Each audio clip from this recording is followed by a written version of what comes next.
Ministra, mais uma vez, prazer iniciar aí o Café com Quintão, tratando de um assunto tão atual, tão importante para a sociedade brasileira.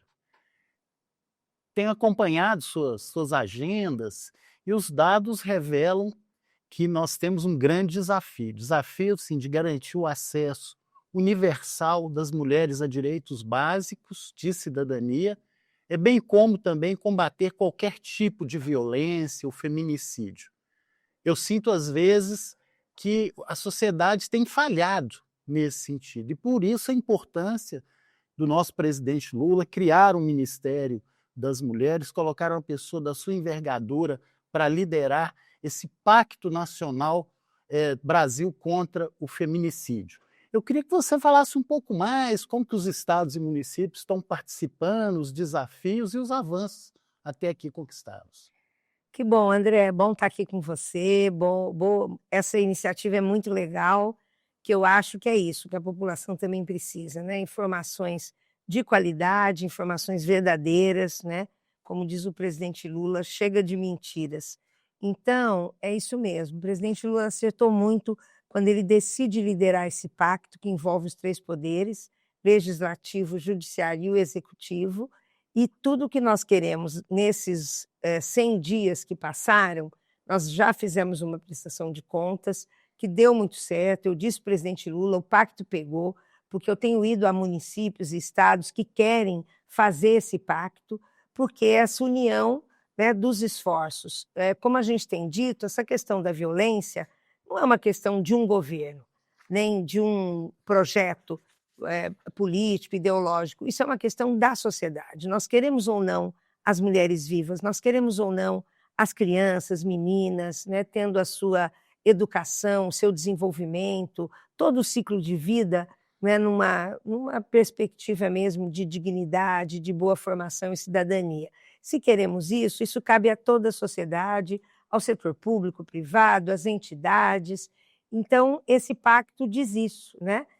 Os poderes se reunirem, e aí também Minas Gerais, que é o segundo estado com o maior número de feminicídios, infelizmente, ficando atrás de São Paulo, e que nós queremos que isso acabe. Não é reduzir, é eliminar. Nós temos que ter radicalidade nisso. E nesse sentido, cada estado, seja o executivo, o legislativo e o judiciário, vão se reunir, vão olhar para os municípios. No caso de Minas, 853 municípios, não é fácil, não é simples, porque cada município tem a sua realidade, a sua vivência, a sua conjuntura, mas tenho dito para os prefeitos que se cada prefeito disser aqui nesse município nós não vamos tolerar a violência contra a mulher, isso muda de figura. Você que passou 20 anos nessa Assembleia Legislativa sabe muito bem a força que um parlamentar tem, andando os municípios, andando o Estado. Então, nós queremos que tanto o Estado de Minas Gerais faça esse pacto, como cada município. Isso vai dar uma força, visibilidade, isso vai mostrar que a sociedade, de fato, está decidida a erradicar qualquer tipo de violência contra as mulheres, que é uma tragédia a gente ver uma mulher sendo esquartejada, levando tiros, sendo esganada, enfim, né? Não é possível, sendo jogada de um penhasco, não é? Infelizmente, essa mulher, nesse caso aqui em Minas Gerais, sobreviveu, mas olha o trauma que leva para a vida, e nós não precisamos disso. Nós não precisamos disso. Nós queremos as mulheres vivas, participantes, né, da economia, do desenvolvimento de todas as cidades, de cada estado e do nosso país. Então, é muito importante. E a gente sabe, a gente fala muito, né? A pauta das mulheres, esse pacto, não pode ser só uma prioridade das mulheres. É fundamental que nós, homens, façamos parte desse movimento, desse pacto. E isso começa com ações individuais, rompendo com a cultura do machismo. A cultura do machismo leva a várias violências. É o homem que não quer que a mulher trabalhe, que não frequente uma escola, um curso superior, um homem que não, né, que cerceia os direitos básicos das mulheres de se vestir, de local para ir. Isso escala e chega a níveis até da violência física e até do feminicídio. Eu queria, Márcia, que lugar que você acha que essa mudança e ruptura de cultura, como que o Estado brasileiro pode agir nesse caso? Porque tem uma atitude individual de cada um das famílias, de criação, mas também tem um papel educativo, né? Ah, não tenho dúvida, André, e você tocou num ponto fundamental. O presidente Lula, quando reuniu os 3 poderes, a pergunta dele foi essa: "Ué, mas a gente só fala com as mulheres, só dialoga com elas, só faz mobilização com elas, quando quem são os agressores são os homens. Então nós precisamos entender o que acontece com os homens. Ninguém nasce agressor, não é? Nenhuma criança, nenhum bebê nasce enfim, já tendo em vista ser agressor. As crianças aprendem uma cultura mesmo, né? Uma naturalização, o machismo, a misoginia, como consequência do patriarcado.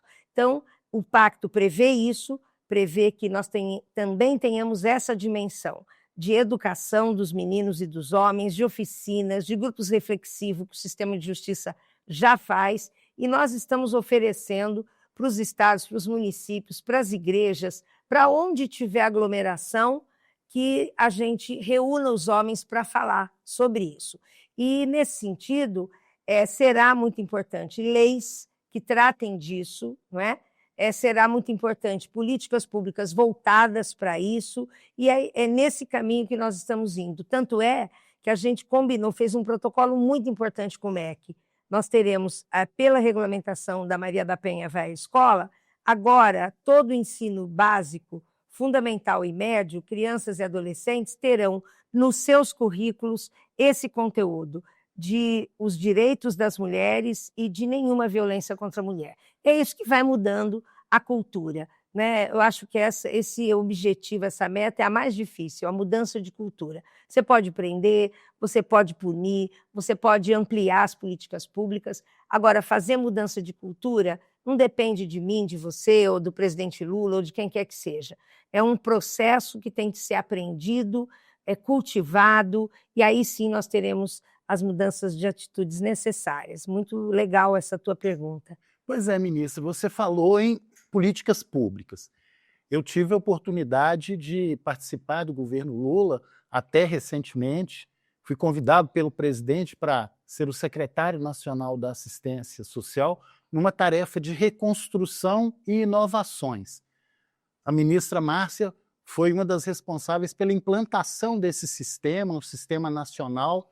Infelizmente, depois tivemos aí governos conservadores, governos que destruíram esse sistema com o desfinanciamento, com o desestímulo, o desrespeito aos estados e municípios, mas nesse processo de reconstrução agora, a gente trouxe algumas novidades que dialogam muito com as mulheres e seus desafios. Eu destacaria aqui, ministra, a política de cuidados e também, principalmente, o serviço no domicílio para a pessoa idosa, que está já em fase de implantação em alguns municípios. São iniciativas importantes porque muitas vezes aquela mulher que cuida, ela não tem tempo para ser cuidada, ela não tem tempo para estudar, ela não tem tempo para fazer os exames preventivos. Muitas vezes aquelas mulheres que estudam à noite e têm crianças ficam limitadas. Eu queria, você ministra, que conhece muito bem o Sistema Único, qual é o papel do SUAS nessa proliferação de acesso a direitos por parte das mulheres? Bem, nós tivemos oportunidade de conversar algumas vezes a partir de quando eu assumi o Ministério das Mulheres e você, secretária nacional, com uma tarefa imensa, e me lembro bem que naquela situação trágica do Rio Grande do Sul, né, dos desastres naturais, quando você cria o ForSUAS, isso foi muito importante, André, porque a gente sabe que numa situação de emergência, de desastre natural, as mulheres são as mais impactadas. Eu tenho dito sempre isso, que as mulheres, além de tudo, elas são guerreiras, elas resistem, elas são solidárias, elas não são egoístas.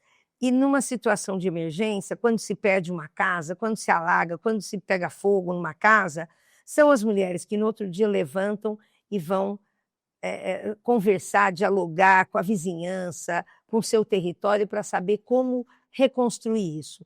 E esse é um sentido de cuidado muito grande.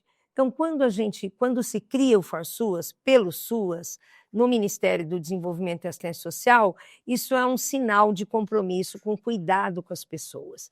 E nós temos uma Secretaria Nacional de Cuidados, né, dirigida pela Laís Abramo, que tanto lutou, e nós temos, felizmente, também no Ministério das Mulheres, uma Secretaria Nacional de Autonomia Econômica e Política de Cuidados. E o Brasil passou a ter, a partir de 2023, né, uma lei que institui a política de cuidados como responsabilidade do Estado brasileiro. Isso não é uma coisa simples, porque, historicamente, as pessoas diziam isso é problema de cada um que se vire, cada um né, que aguente o tranco da sua realidade. E, no entanto, o presidente Lula, sabiamente, né, com todo um movimento, porque as mulheres têm uma grande parte do seu tempo, esse trabalho não remunerado, que é o do cuidado. E tudo que nós queremos é partilhar isso com os homens. Então, também, a partir da política de cuidados, nós estamos implantando cuidotecas, o MDS, o Ministério das Mulheres, o MEC, em todas as universidades federais, estaduais, nos institutos federais, para que as mulheres possam estudar à noite. Nós estamos estimulando, né, as meninas que tem um fórum de meninas, não sei se você lembra, de mais de 400 mil meninas no Brasil, e eu fiz uma reunião online com elas me diziam: ministra, nós temos 13 anos, 15 anos, a gente chega a sair da escola para cuidar dos nossos pais, do nosso irmão acamado, de um avô, a gente cuida, nós somos cuidadoras, mas nós também precisamos de cuidado. E chamando a nossa atenção, isso foi muito forte, sabe? Tanto é que elas foram para a conferência, falaram lá no palco, e a gente está cuidando muito disso. E agora, o programa que já existia, o Asas para o Futuro, existia a partir de 2023, elas estão estudando as disciplinas de matemática, das engenharias, das tecnologias, para entrar nesse mundo do trabalho. Então, assim, quando a gente escuta uma comunidade, um grupo, um segmento, isso significa que a gente está preocupado com cuidado, né? Quando a gente implanta as cuidotecas, quando a gente defende mais creches, mais moradia, mais acesso à saúde mental, que elas pedem tanto e que o Ministério da Saúde criou, né, o teleatendimento em saúde mental, esse protocolo com as universidades, né, para ter no currículo da graduação e da pós-graduação de todos os cursos esse tema. Então, é claro que quando a rede de trabalhadoras e trabalhadores do SUAS está nos CRAS, em todos os municípios brasileiros, nos CREAS, no Centro de População de Rua, nos acolhimentos, o serviço a domicílio, isso é fundamental, tem tudo a ver. Nós sabemos que as mulheres são a maioria também na rede socioassistencial. Então, eu tenho todo o interesse, né, e luto muito, tenho falado bastante com o ministro Wellington Dias que a gente tem que pôr mais dinheiro, né, para cuidar das mulheres, dos idosos, das pessoas com deficiência, das comunidades tradicionais em todo o Brasil. E isso é SUAS. No dia 8 de março, eu fiz uma postagem dizendo que o SUAS é delas. A maioria das trabalhadoras do SUAS, né, mulheres, e também as usuárias, né, dos CRAS, dos CREAS, e agora, né, Márcia? A gente está acompanhando, aprovamos a PEC 383 na Câmara dos Deputados, garante no mínimo 1% em todos os níveis de governo para assistência social, e agora ela se transforma na PEC 7, falta só o Senado Federal. Fortalecer o SUAS é fortalecer o direito das mulheres. Mas, Márcia, tem um pãozinho de queijo. Opa, maravilha. Minas, e café, comer um café eu já estou tomando aqui, pãozinho viu? de queijo. Estou querendo ir no mercado municipal, não sei se vai dar tempo, mas é ótimo. É maravilhoso. É uma visita obrigatória, né, ao nosso mercado. Márcia, tem um quadro aqui que é o Momento Memória. Sim. Desse Café com Quintão. Eu queria que você lembrasse, eu vou lembrar também, de um momento que teve conosco, que compartilhamos juntos aí nessa trajetória de décadas aí lutando por um Brasil melhor. Olha, eu sempre me emociono, sabe? Quando eu lembro disso, né? Primeiro, quando o presidente Lula, lá no primeiro governo, lá em 2004, quando o presidente convoca a 4ª Conferência Nacional de Assistência Social, e depois, quando em 2004 ele chama o Patrus Ananias para assumir o ministério. E aí o Patrus, por interferência de vocês, eu sei, de você, da nossa saudosa Simone Albuquerque, da Rosilene, do Zé Cruz, dessa turma aí, né, que tão bem sempre defendeu a assistência social como política pública, e nós nos encontramos em muitas lutas, né, na época da Constituição Brasileira, e me lembro disso, né, com muita alegria, e que o Patrus, então, me convidou para assumir a Secretaria Nacional de Assistência Social. Então, esse foi, né, um período marcante, porque nós construímos, em Minas Gerais, André, você sabe disso, sempre teve, quando na administração pública municipal, estadual, né, e depois a participação de vocês no nível federal. Sempre muito compromisso. Por isso, eu não me conformo de voltar a Minas e ver que Minas não tem hoje o investimento necessário, nem na assistência social, nem na segurança alimentar e nutricional, nem na política de mulheres. Não temos uma secretaria, inclusive, né, de política para as mulheres. E eu tenho tentado, né, lutar por isso, essa é uma responsabilidade. Se nós participamos da coordenação do SUAS, da implantação do SUAS, agora nós nos comprometemos a criar um sistema nacional de política para as mulheres. Então, a presença de vocês fez sempre muita diferença, né, dos mineiros e das mineiras, né, e eu me lembro, assim, com carinho, de muitos momentos, né, em que nós vibramos pelas conquistas que a gente teve na implantação do Sistema Único de Assistência Social. Então, eu quero até agradecer mesmo, né? Você sempre teve muita coerência na sua luta parlamentar, como executivo, né? Se dedicando, acreditando nisso. E era o que o presidente Lula falava, o que o Patrus falava.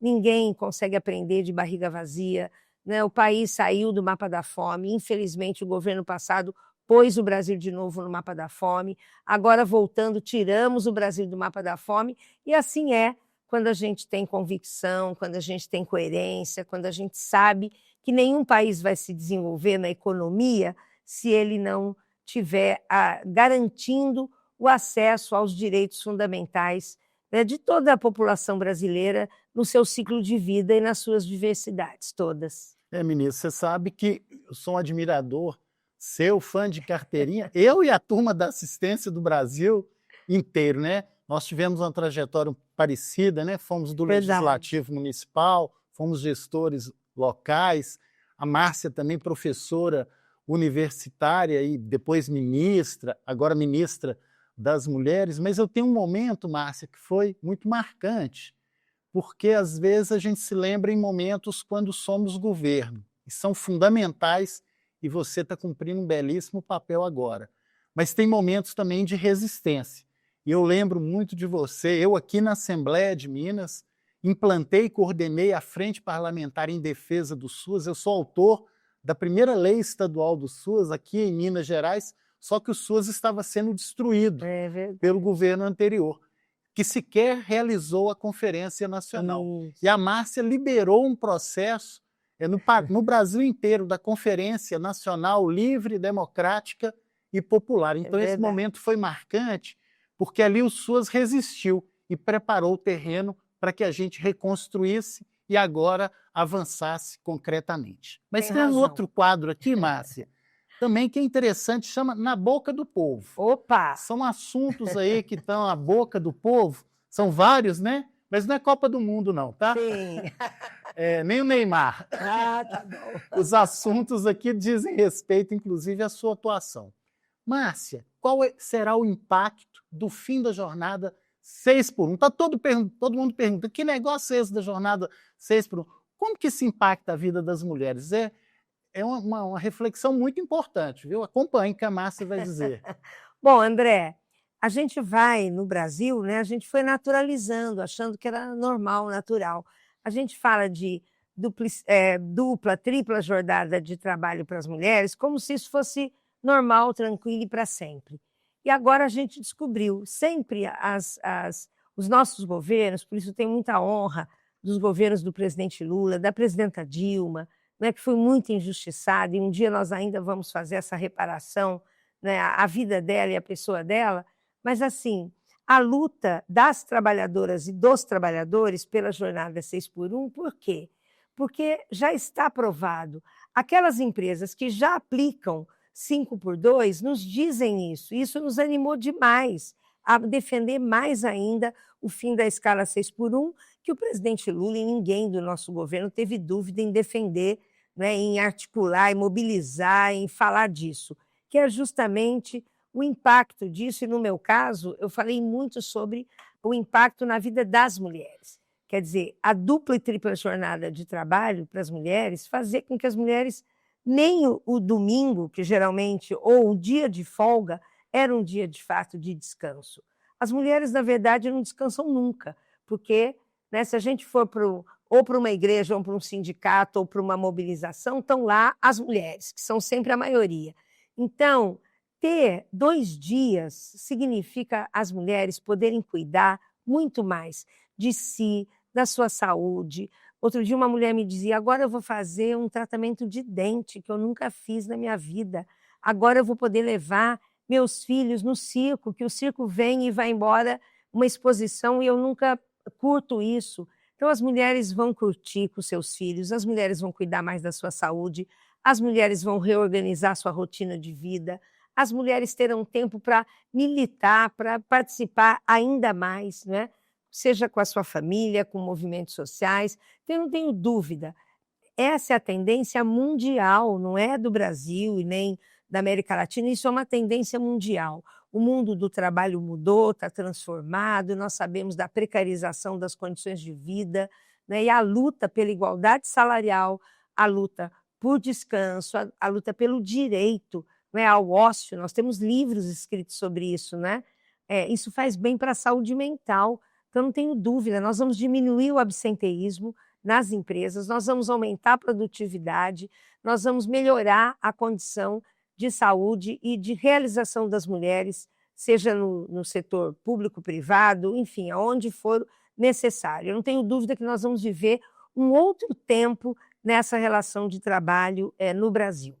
Márcia, aqui em BH e na região metropolitana, você tem regiões onde o deslocamento até o centro da cidade, onde se deconcentra principalmente o comércio, os serviços aqui da capital, as pessoas demoram 1h30, 2 horas no transporte coletivo. É verdade. Então, se somar da jornada de trabalho, muitas vezes são pais que não têm a chance de encontrar seus filhos, de verem seus Isso filhos. mesmo. Então, um dia faz muita falta. Faz falta para o descanso, para a saúde, para o lazer, para o esporte, para o estudo, para a convivência familiar. Então, é muito importante, acompanhe lá no Senado essas votações. Muito importante. Agora, Márcia, você conhece bem aqui o nosso estado e temos aqui um bate-bola sobre Minas Gerais, né? Minas Gerais aqui do Clube da Esquina, né? Nós tivemos uma perda terrível, né? Um dos meus artistas, cantores, compositores, né, que faleceu, Lô Borges. Esse é um disco dele que nem todo mundo conhece. Olha. O Clube da Esquina, o disco Clube da Esquina é mais famoso porque é reconhecido mundialmente. Sim. Mas esse disco eu tenho o maior carinho. Legal. É o tênis, né, o famoso tênis. A gente perdeu o Lô, né, do bairro Santa Teresa, Clube da Esquina, o bairro que eu morei boa parte da minha vida. Mas você falou aqui do mercado municipal. Isso. O que você levaria do mercado municipal hoje? Com certeza. O queijo, alguns queijos, né? Eu já tenho sempre encomenda quando a minha família sabe que eu venho para cá. A geleia de mocotó, que é maravilhosa, que inclusive o presidente Lula comeu, gostou, e aí o cozinheiro dele me perguntou a marca para poder comprar de novo. O Gilberto, toda a minha família gosta muito, né? E as frutas. E hoje eu queria, inclusive, tentar chegar no mercado para comprar aquela broinha, uma broinha de fubá que é maravilhosa, que é feita num pilão de água, uma coisa assim. Então, enfim, tudo aqui é muito bom. Vim também comer aqui numa das conferências, que é bem em frente ao centro de convenções, não é isso? Isso. O jiló com o fígado. É maravilhoso. É maravilhoso. Então, esse mercado é incrível. Agora eu vou te apertar. Quando tem um jogo Atlético e Cruzeiro, você está lá em Londrina, Brasília, assistindo. Seu coração bate mais por quem? Bate pelo Atlético. Que é o time do Patrus. Exatamente. E o meu. E o meu também. Simone era Cruzeiro, né? Simone era Cruzeiro, então, a Rosilene é Cruzeiro. Eu, na verdade, sou corintiana. Mudei por causa do meu marido, do meu neto, eu era palmeirense e virei corintiana, faz tempo já.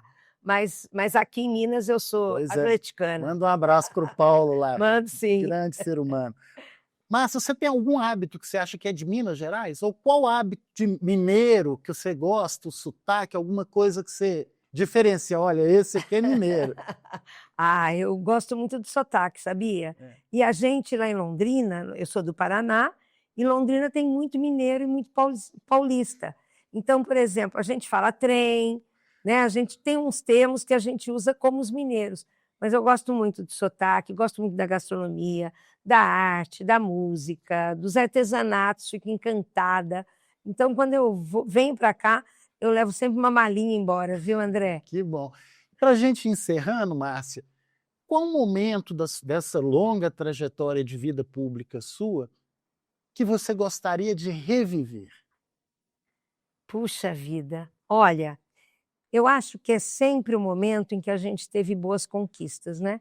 E a Constituição de 88, que eu não deixo dela, sempre carrego como professora, como militante e hoje também como ministra, mostrando para a população. Porque a Constituição brasileira foi uma conquista importantíssima nossa. Foi nela que aparece a assistência social como política pública, junto com a Previdência e com a saúde.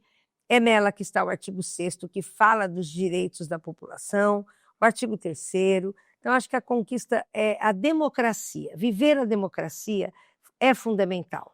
Você se lembra que na década de 70 para cá, que as mulheres, inclusive, saíram às ruas muitas vezes, né, contra a carestia. As mulheres sempre foram muito, né, ativistas. E a gente viveu esse período de participação. Antes ninguém podia se reunir em conferência, em conselho, ninguém podia se meter, ninguém podia criticar as ações dos governos, né? E depois da Constituição, depois desse processo em que nós superamos, né, todo aquele processo de recessão, né, de muito fascismo, né, que infelizmente num determinado momento volta, e dizem isso, que a vida e o capitalismo é cíclico, de conquistas e derrotas, mas a gente não pode mais voltar para trás, né, André? Não. Quer dizer, a democracia é que nos dá essa condição de dialogar, de respeitar as diferenças, não tem problema. Por isso agora eu tenho dito, sabe, André, na época de eleições que nós estamos, nós não podemos retroceder, nós temos que votar em pessoas que tenham ética. Eu não estou falando aqui de partido político, eu estou falando de pessoas que tenham uma história na vida de homens e mulheres. Defendemos a paridade, queremos mais mulheres nos espaços de poder, mas é claro que nós queremos mulheres e homens que tenham compromisso com a vida.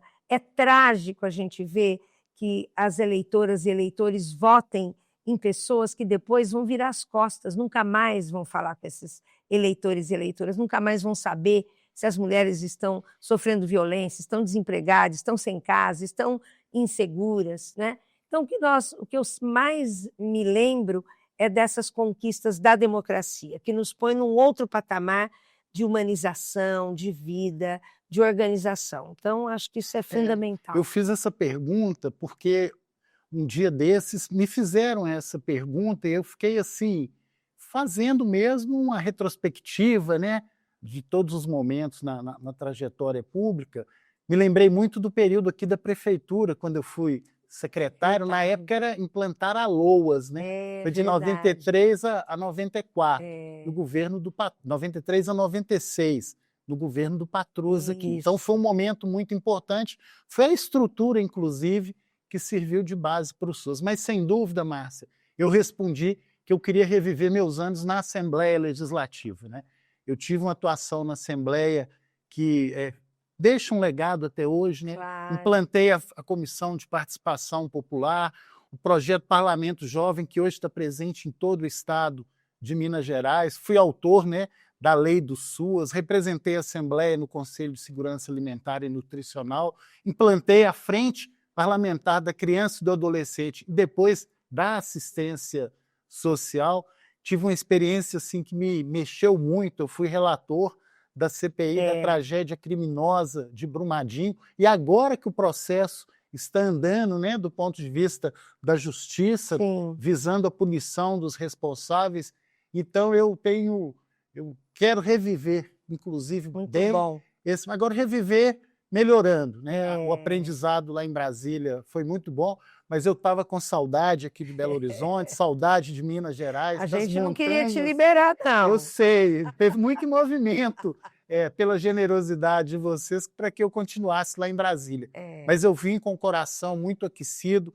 Minas precisa avançar na área social, né? Minas não conectou-se como deveria com o governo federal em várias áreas, e eu quero colocar essa experiência aqui a serviço de Minas e quero contar muito com você lá no Ministério das Mulheres, e como você disse, né, nesse momento agora que as pessoas possam fazer a melhor reflexão possível. Qual Brasil nós queremos no presente e no futuro. Mas foi um prazer, Márcia. Que legal, André. E tem um hábito, né? Todo mineiro é muito acolhedor. Eu te mostrei, você experimentou o café que eu coei lá de Simonésia. Mas eu viajei, Márcia, recente, para uma região aqui em Minas que não é tão, não é da cultura, da economia, a produção do café. E que o café agora está entrando lá, né, o Vale do Mucuri, né? Que legal! Esse café, o Café Três Pedras, da cidade de Pavão. Olha. Tem uma prefeita lá, querida amiga, Jane, assistente social do PT. Prefeita. E ela me levou lá numa feira, né, de agricultores familiares, de agroecologia. Então eu sabia que você viria, participaria aqui. Que maravilha! O café de Simonésia que eu ganhei do Adilson, eu puei para você. Você quer para você levar que maravilha, lá para Brasília. Que bom. E para você coar. Vou tomar, vou curtir. Tem uma lembrancinha de você coar, né? Até o coador, que chique. Maravilha, André, que bom. Sempre os mineiros muito afetivos, acolhedores, e você especialmente, viu? Que bom, fico feliz, desejo todo sucesso para você, né, para a tua turma, para o nosso projeto que é comum, e que a gente, de fato, continue construindo o Brasil, reconstruindo esse Brasil para o futuro, que tem que ser de paz, que tem que ser de unidade, que tem que ser de solidariedade e de igualdade. Obrigada, viu, André? Parabéns pelo seu trabalho, pela sua equipe, o esforço que a gente está acompanhando no Brasil inteiro, do Oiapoque ao Chuí, é verdade. com a Tenda Lilás, né? Uma iniciativa super bacana, sucesso absoluto. A Casa da Mulher Brasileira, que você está retomando as obras aí no Brasil inteiro, né? Um espaço também de cidadania muito importante, o Pacto Nacional, né? Brasil contra o Feminicídio, e tantas iniciativas sob a sua liderança. Conte conosco aqui nas montanhas de Minas Gerais, viu? Obrigada, André. Adorei, viu, participar. Muito bom. Obrigada. Que legal, hein? Olha só.